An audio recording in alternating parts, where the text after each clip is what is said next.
كرسي الاتحاد السكندري مش غنيمة، والانتخابات مش تجربة.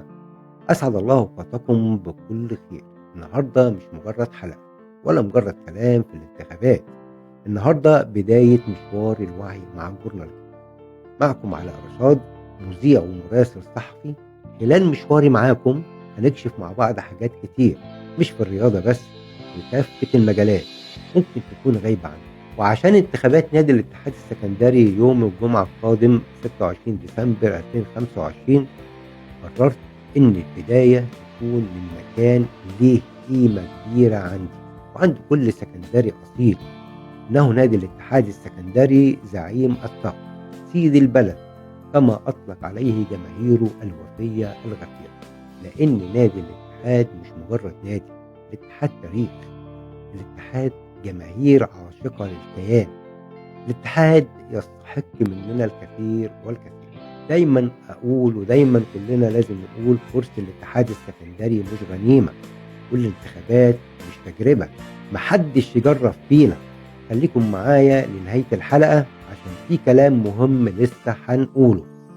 اختيار مجلس إدارة نادي الاتحاد من قبل أعضاء الجمعية العمومية إما إنجاز، يا إما لا قدر الله خسارة وضياع 4 سنين من عمر النادي.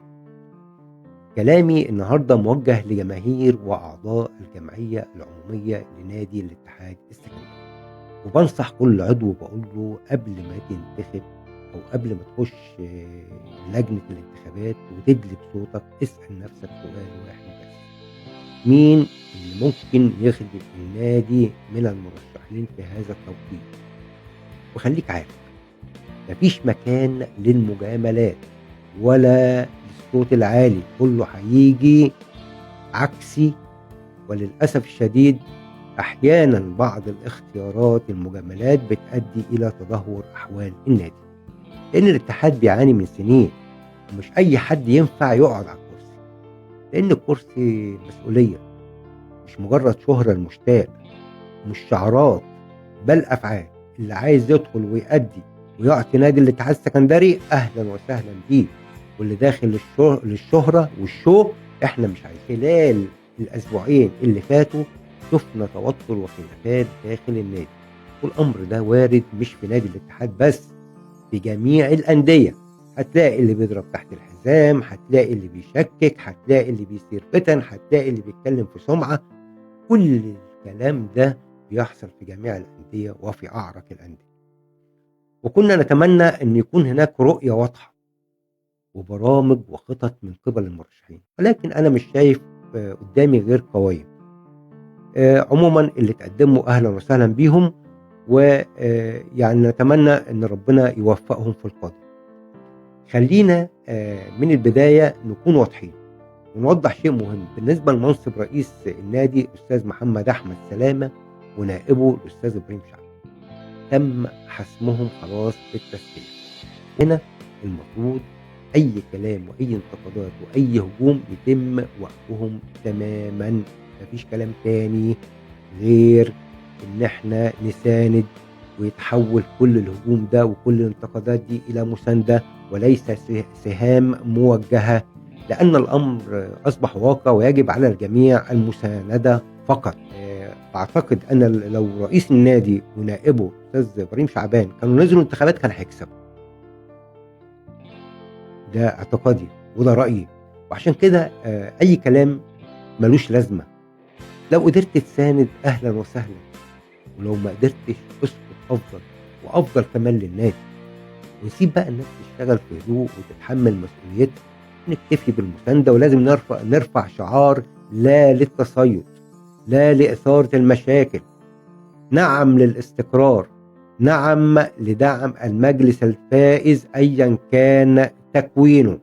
كمان في نقطة مهمة لازم أتكلم فيها بصراحة، وهي تخص الناس المعترضة على رئيس النادي ونائبه عشان اختاروا قايمة يكملوا معاها المشروع. طب ما ده طبيعي، ما هو لازم يختاروا اللي يساعدهم واللي يطمنوا له واللي مش هيوقف لهم المراكب السايرة.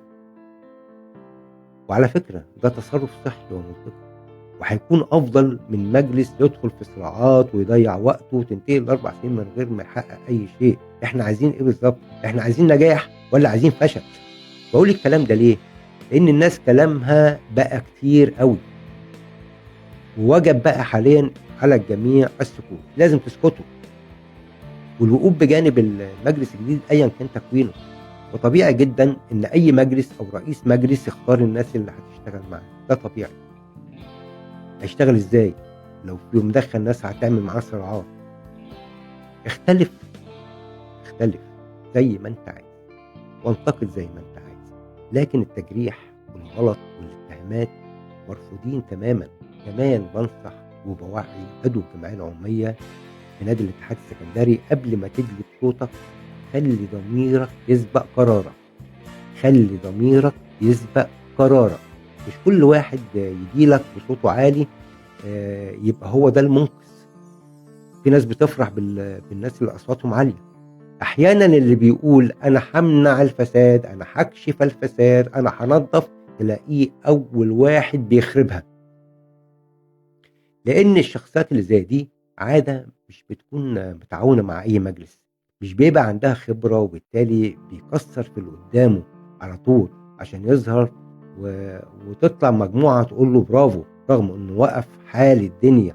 في النهاية الاختلاف طبيعي، إنما الاحترام واجب، والوعي مش في مين صوته أعلى، الوعي إنك تختار صح.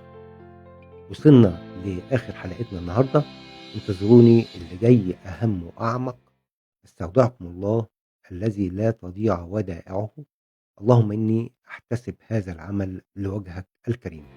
دمتم بكل خير وإلى اللقاء في حلقة جديدة من برنامجكم الوعي مع الجورنال.